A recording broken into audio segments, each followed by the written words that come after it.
have be unmuted. Thank you. So good afternoon.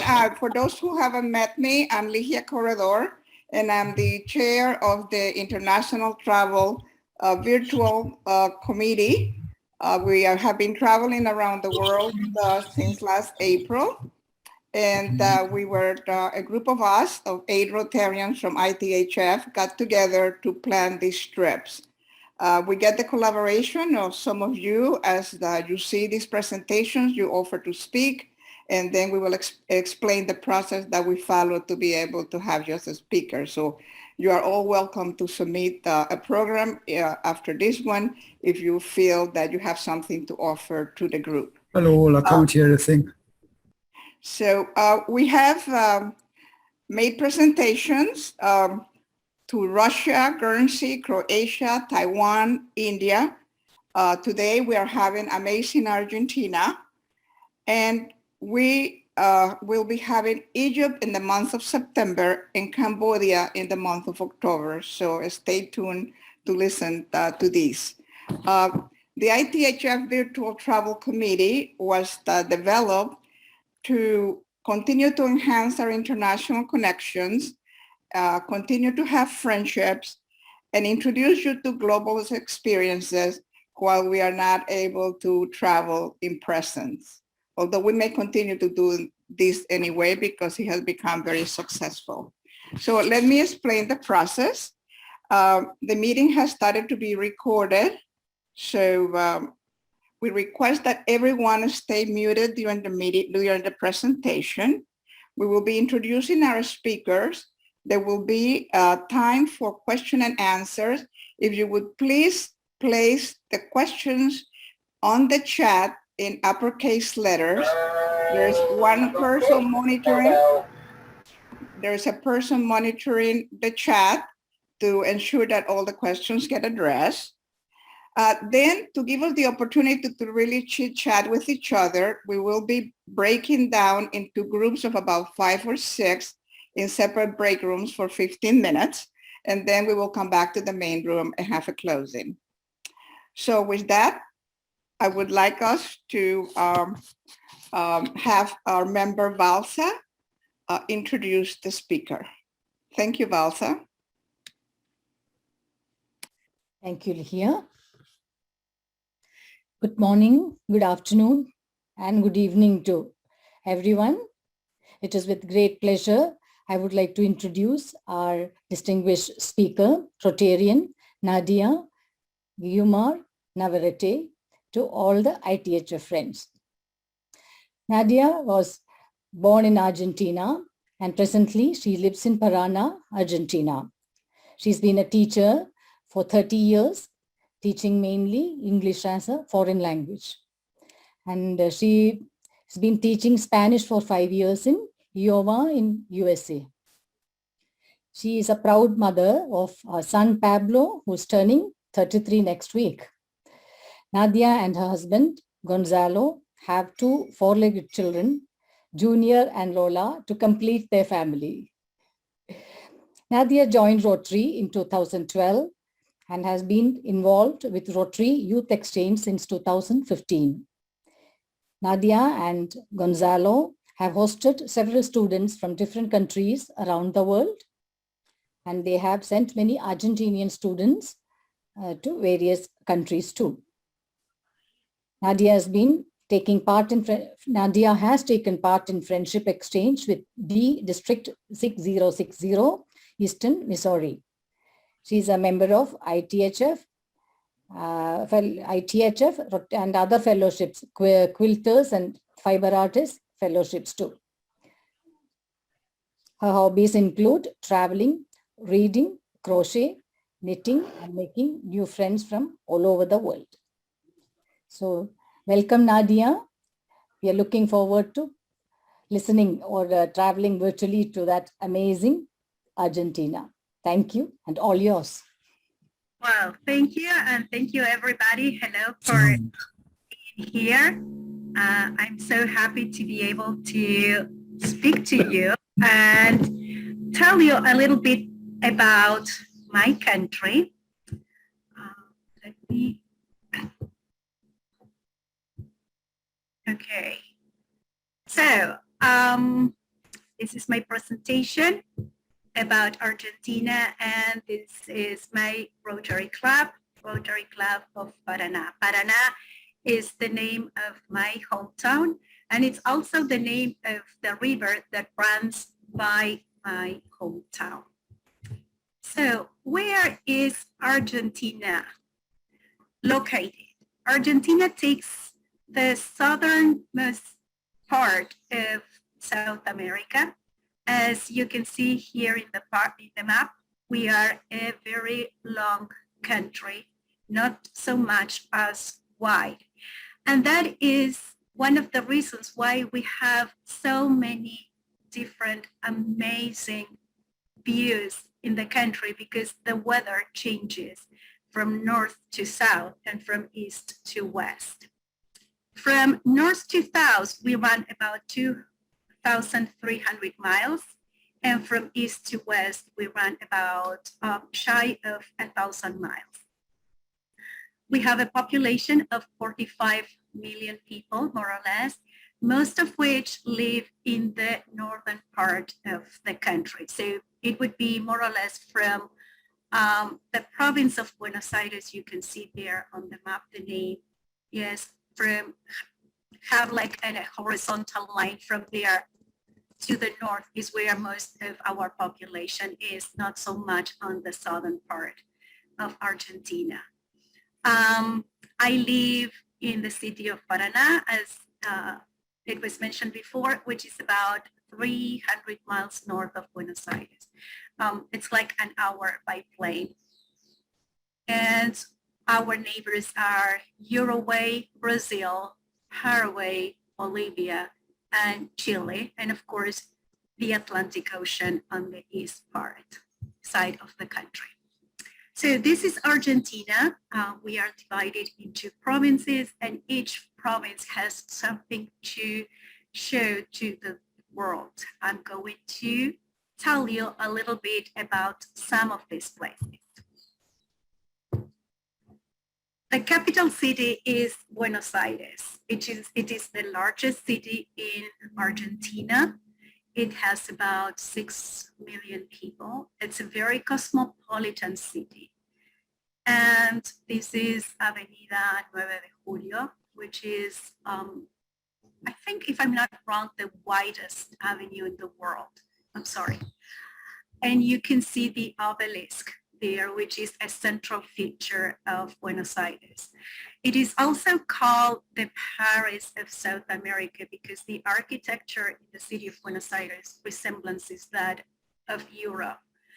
And you can see at the back, it's not the sea, it's the river. It's Rio de la Plata. It's a very wide, flat surface, which the Spaniards who arrived here many centuries ago thought it was another sea. It was called the Sweet Sea because it's sweet water. But it's not an ocean. It's not part of the ocean. It's a river, and it borders the city on the east side.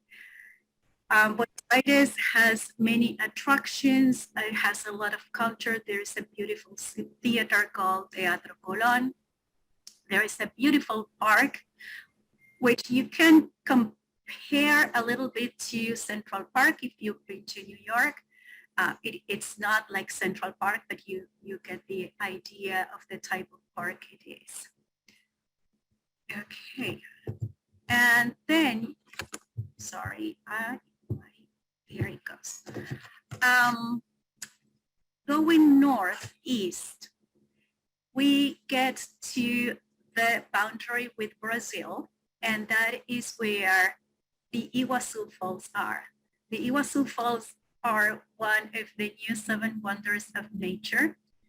They are in our national park, yes, and they are beautiful. This is just a little sample of them because the Iwasul Falls is not just one fall, it's several ones, and they run through a couple of miles.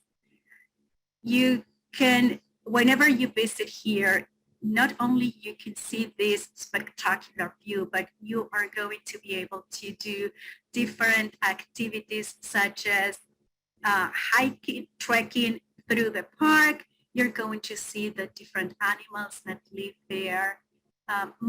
Some of them like to interact, like the monkeys. They like to steal people's food, and you are going to walk during, for example, right now, some of the butterflies are flying around there, and they are just going, if you extend your hand, they are going to stay on your hand or on your arm. There you can see different types of birds.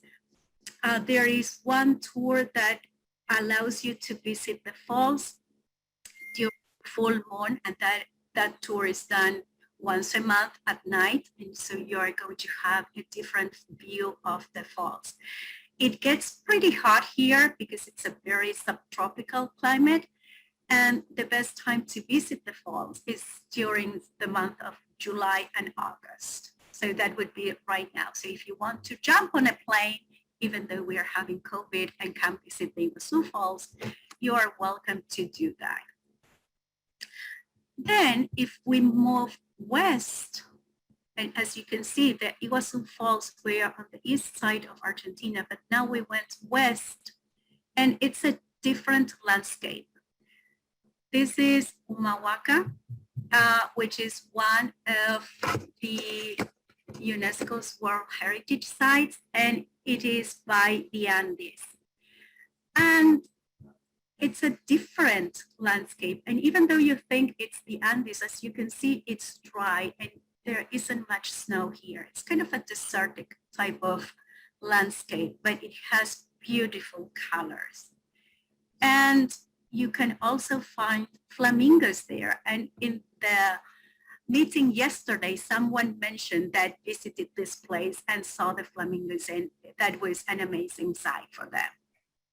It's very strange, or at least for me, to see flamingos in the very middle of the mountains. Okay. Moving south, still going, yes, along the Andes, we get to the wine country, which is typical in Mendoza and all these surrounding areas. This is where the main vineyards from Argentina are. And this is where all the famous wine that goes around the country comes from. But not only can you do wine tasting here, you can also go skiing here in the same months as you can visit the Iwasul Falls. So if you go to Mendoza right now, you can go skiing. Yes, in July, August, you can go skiing. During the months of January, February, you can do other activities which are not skiing, of course, because it would be our summer in the southern hemisphere. In the month of March is where there is the Fiesta De La Vendina, and that is when the harvesting of the vineyards takes place. So there's a huge festival every year. It has been going on since 1936.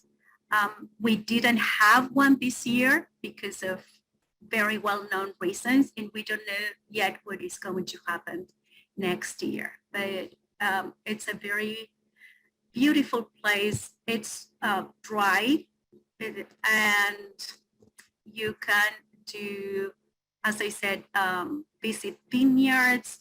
You can go to the mountains and do outdoor activities here. Moving further south, we get to the Perito Moreno Glacier. And this is a place that you can visit during summer, during winter, all year round. There you can do different activities though.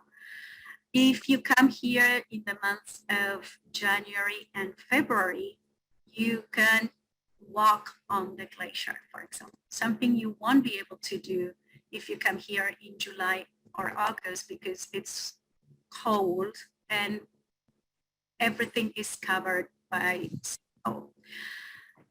Around the glacier, so this is Perito Moreno glaciers, but there are other glaciers nearby. So you have more than one to visit and enjoy the spectacular view.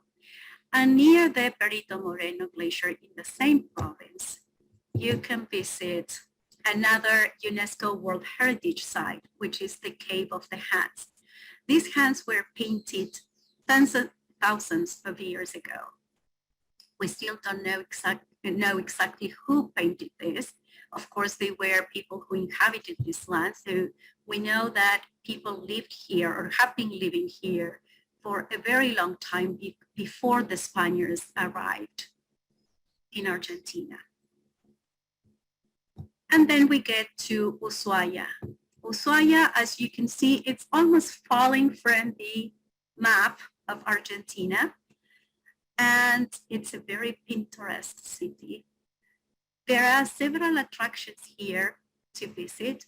There is a jail which was used until, if I'm not wrong, in the 1970s. That is, I think, the last time it was used as a jail.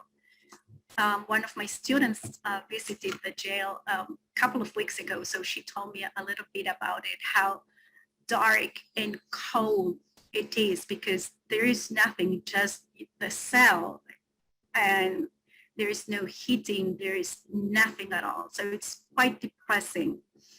And there is also a lighthouse, and it's called the End of the World Lighthouse there. There is also a little train that runs through the town to visit different places.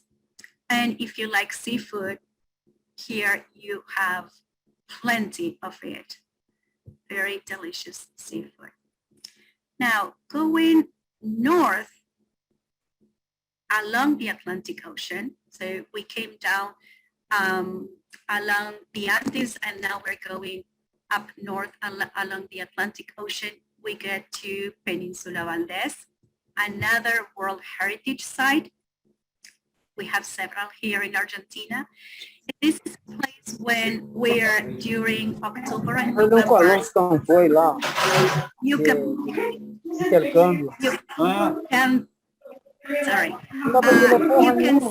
see the whales. And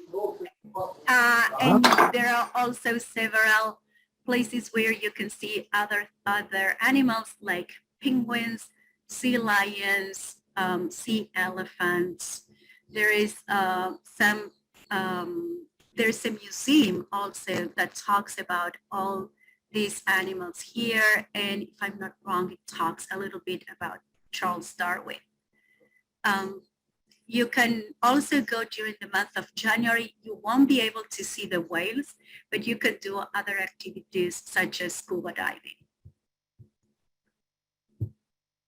And then we come to my province, which is Andra Rios. It is called like this because we are surrounded by rivers. Yes, we have the Parana River running on the west side of my province, the Uruguay River running on the east side, and it has the same name as our neighbors, the country. And then there are two smaller rivers on the northern part of my province. I live in Parana, capital city, and I will show you a couple of photos about it later on. And these are some of the things that you can do here. We have two national parks. The ones with the palm trees on the west side of Argentina.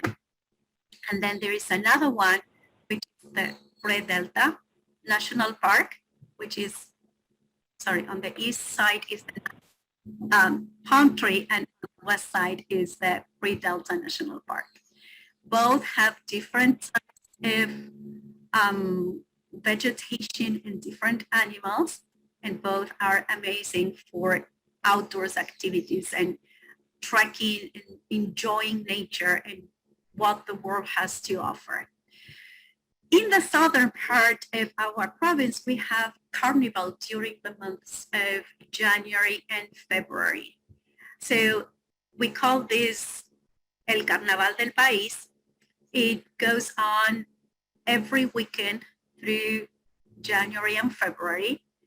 They are not as big as the ones in Brazil, because I know there are some Brazilian people here, but they're still amazing. And they run all night long. So they finish at around, if I'm not wrong, 4 in the morning. So you have to be up pretty late to enjoy this. But you don't realize it's 4 in the morning, because once you are there, you are enjoying that, you enjoy the music, you are dancing, and you wonder sometimes how they can dance for so many hours. And you would love to do that. And then in the northern part of our province, you can go fishing. These are dorados, and those are caught in the northern part of my province. You can do different types of fishing in Argentina. If some of you would like to do some like fly fishing, that is done in the west part of Argentina, south of Mendoza. That is where a lot of the fly fishing is.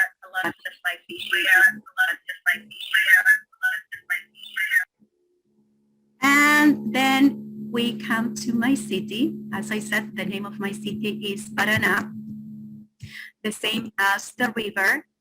This is just a little glimpse of the river. The river here is 2 miles wide. Right now, we are having a little bit of problems with water because the river is very low. So if you were to have this picture taken right now, all this part here on the right of the photo would be a sandbank. So all this part right now is sand. My city has about 300,000 people. We are connected to Santa Fe, which is the city across the river, through a tunnel that runs here underwater. So you cannot, but it would run more or less here. And here is a photo of our main square and the cathedral. My city is about 200 years old. We don't have that very many buildings that are from 200 years ago. Most of them are 150 and not very many. The cathedral is one of them. Then there are a couple of other buildings around this area which are 100, 150 years old.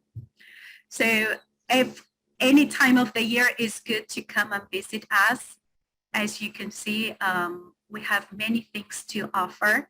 I just did like a very short presentation, and if you have any questions, you can, and I can answer them. I will gladly, sorry, I'm nervous. I will answer the best as I can, and I hope you enjoy, and that pretty soon we are able to go back to traveling, because that is one of the things that we like to do if we're here. This is my email address and my phone number. So if you want to have extra information later on, feel free to either send me a WhatsApp message or an email. So thank you very much. And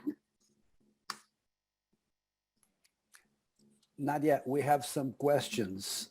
okay. The first one is about the Paris of Argentina. What's the name and what's the best time to visit? Well, as I said, the best time, there's no best time to visit. It depends on where you want to go, because there are some things,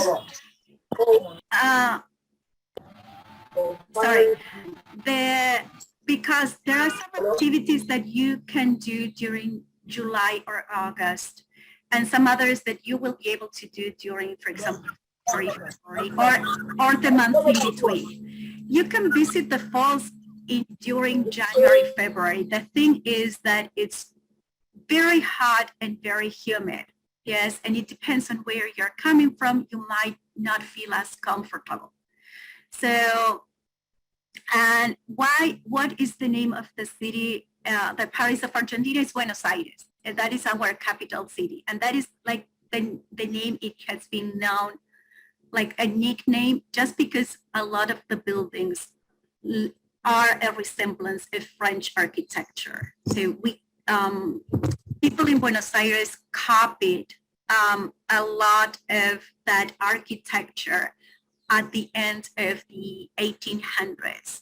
And that is why they gave that name to the city, like kind of a nickname.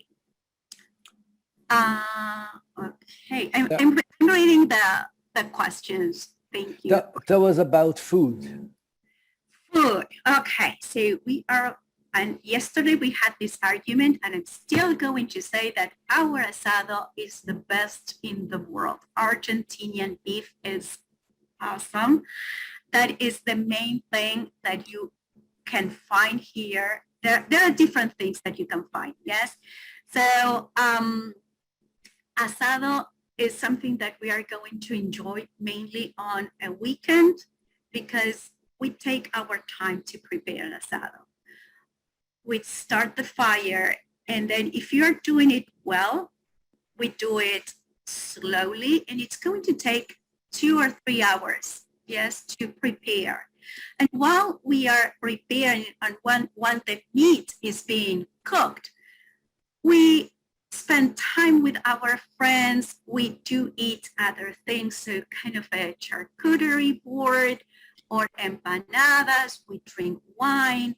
We do a lot of bonding during that time. Yes, something that you're going to find here, and I forgot to bring it to show it to you, is here. Lots of people drink mate. Because of COVID, that has changed a little bit. But if you see Argentinian people, they are going to be drinking mate, which is kind of a tea leaves that are put in a container with kind of like a metal straw.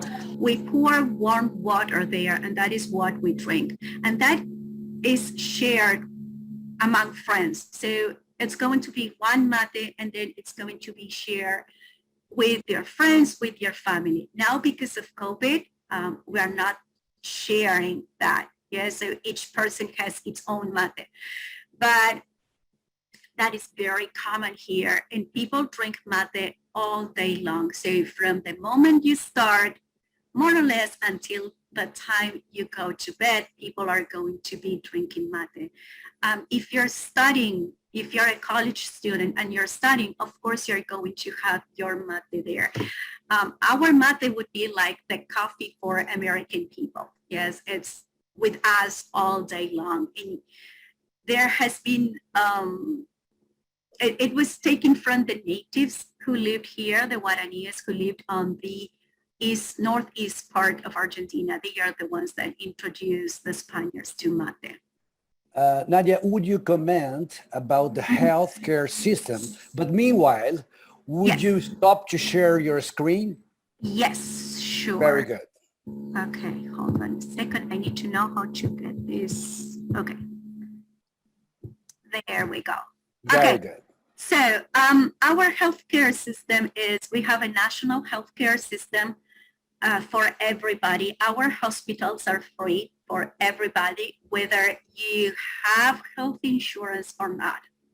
So if I have a health insurance, I can choose to go to a private clinic or a private practice.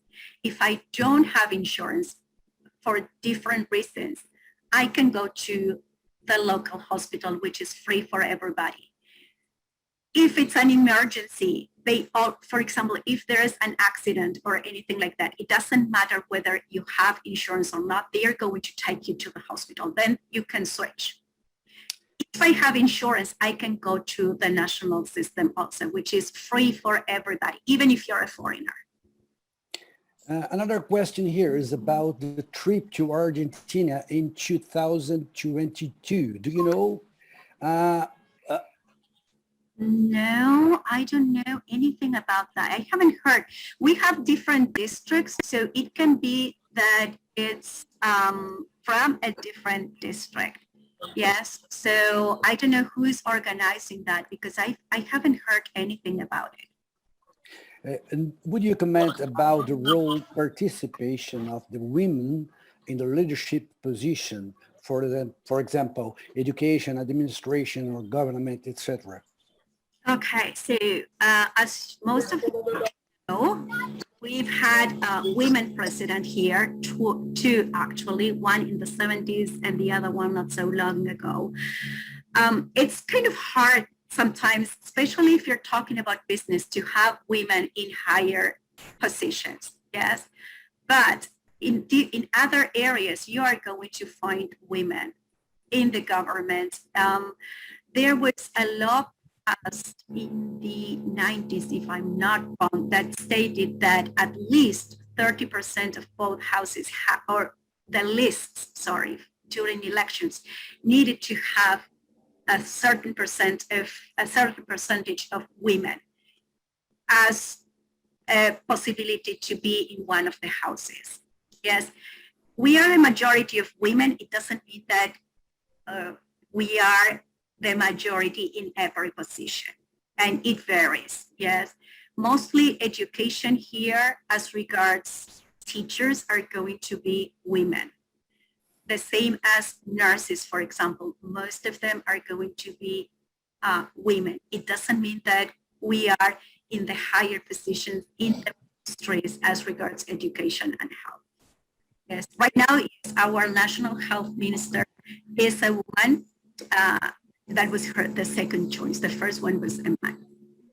And you Argentinians are close to a huge election right now. I think. Yes, we have elections in 2 weeks, and that is for representatives and senators. So some things have been changing the last couple of weeks. Like they are opening more things because it's election time, so they want to get them more votes than what they think they might get.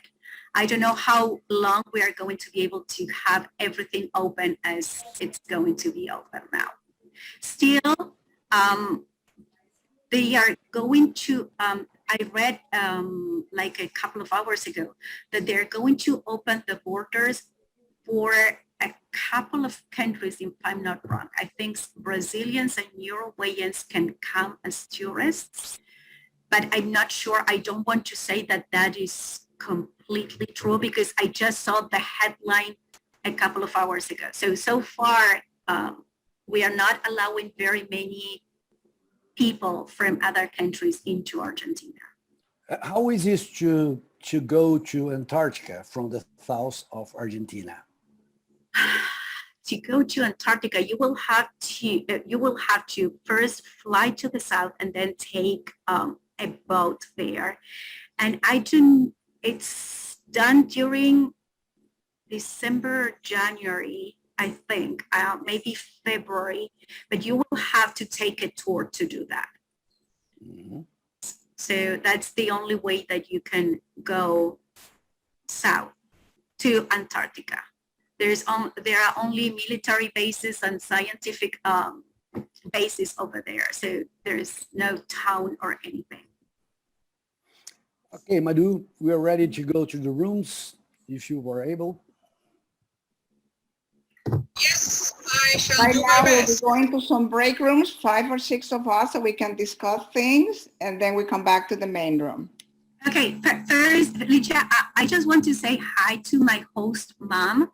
I just spotted her. She was my host mom. There, she's waving.